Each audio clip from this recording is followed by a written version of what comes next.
molimo, tebi molbe prinosimo, skrušeno te svi molimo, sačuvaj nam Gračanicu, naše vere uzdanicu, od potopa i rušenja, a nad grešne iskušenja, od potopa i rušenja, a nad grešne iskušenja, moli Boga svoga za nas, a najviše moli danas, danas tebe proslavljamo i tebi se poklanjamo, danas tebe proslavljamo i tebi se poklanjamo.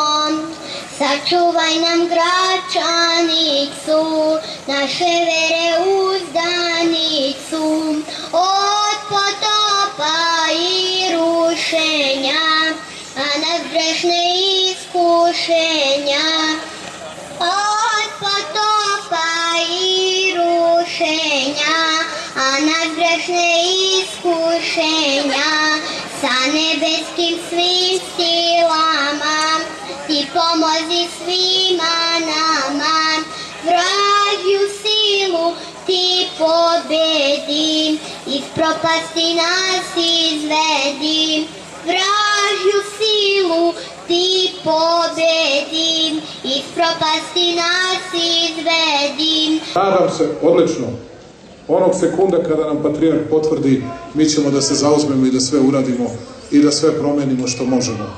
Ali se plašim da niste sasvim u pravu. A nas grešne iskušenja, od potopa i rušenja, a nas grešne iskušenja, Arhangele Boži slavni, čuvaj narod pravoslavni, sačuvaj ga u sve dane, da u veri čvrsto stane.